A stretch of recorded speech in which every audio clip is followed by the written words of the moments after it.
Shannon Stevens has sued her former employer, claiming she was fired because she is a woman. Your Honor, permission to play excerpt number 25 from Mr. Roberts' deposition, lines 5 through 10. Any objection? No, Your Honor. So John Patterson told you you had to reduce headcount in your group by 10% in a conversation that you and he had in January? Yes. Mr. Roberts, you're aware that Ms. Stevens was fired in February, right? Well, yes. But when I said that in my deposition, I was just guessing. I wasn't really sure when John and I had that conversation. Mr. Roberts, were you given a copy of your deposition shortly after it was taken? Yes. And was that copy a word-for-word transcription of every question you were asked and every answer that you gave during your deposition? Yes, but... And weren't you given plenty of time to make any corrections that you deemed necessary in order to render that testimony accurate? Yes. And you, in fact, made some changes to some of your other answers, didn't you? Yes, I did. But you didn't change a word of that answer, did you? No. Let's take a look at what Pete did wrong and how his mistakes and the company's misfortunes could have been avoided if he had followed just a few simple rules for testifying at a deposition. Rule number 1, always tell the truth. Although depositions often take place in a conference room or other informal setting, you should never forget that it is a formal proceeding under oath, and that your testimony at deposition carries with it all of the significance as if you were sitting in a court of law before a judge and a jury. Rule number 2, don't volunteer. So what happened next?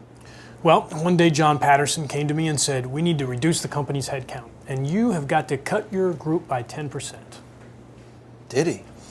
Yeah, he did. And so I took a look at each of the 10 managers in the group, who was handling which accounts, who was bringing in what revenue. That's how I made my decision that Shannon Stevens was the one who we had to let go. When did that conversation occur? You know, it's been a few years now, and I don't recall the date. Mr. Roberts, is it your testimony that you can't remember when your boss came to you and told you you had to fire one of only 10 people you supervised? Look, I'm 90% sure that John and I spoke in my office at some point in January, so I'm going to say January. I'm not saying that at all, and I remember the conversation clearly. I'm just not sure of the exact date. Having had a chance to think about it, I believe John and I had that conversation at some point in January. Your job in your deposition is to take your time and to listen very carefully to each question and to answer only the question that you are asked. Let's see how a more careful and thoughtful witness would have handled the questions Pete Roberts was asked at his deposition. Mr. Morgan, what is your position at Patterson, Baird & Company? Vice President, Account Management. What are your primary responsibilities? I supervise the firm's account managers. Was Shannon Stevens one of the account managers you supervised? Yes. Is Ms. Stevens still employed by Patterson Baird? No. Why not? She was let go. Dan Morgan is a careful and thoughtful witness. He's listening carefully to each question, and he's answering only that question. He's not having a conversation with the other side's lawyer, and he's not volunteering information. As a result, Dan is calm and in control of his deposition. Rule number 3, don't speculate. As Pete Roberts learned the hard way, speculating at a deposition is dangerous and can and probably will be used against you and your company at trial. Testify only about what you actually recall that you knew or did, and only if you're confident at the time of your deposition that you actually remember those thoughts or those events.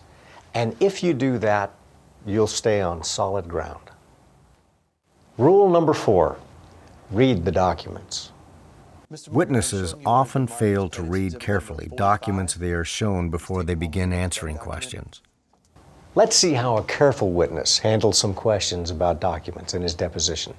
Okay, Mr. Morgan, according to plaintiff's exhibit number 45, which you just identified as a Patterson Baird client list, your company added 14 new clients between the period of July 1 and September 30, correct? What page are you referring to? Page 9.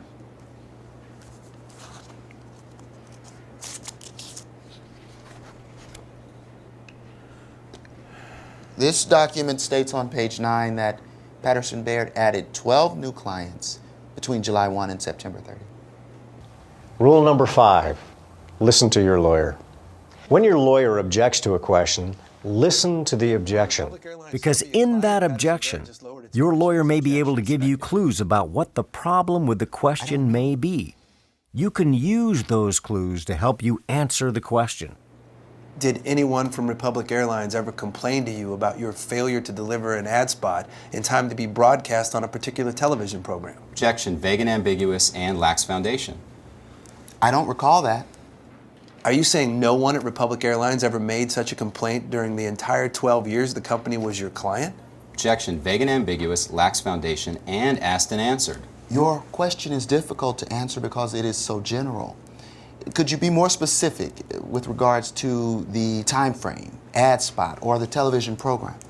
Even if your lawyer can't state the basis for his or her objections in your deposition, you can still take clues from those objections to help you answer the question.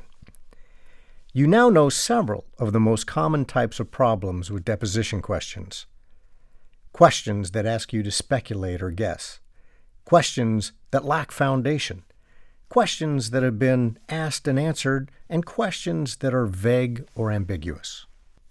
If your lawyer says, objection as to form in your deposition, you should ask yourself what the problem with the question might be that caused your lawyer to object to it. In many cases, you'll be able to spot the problem with the question and use that information to help you respond to it. By remembering and applying these rules during your deposition, you should avoid the mistakes that many witnesses make when giving testimony.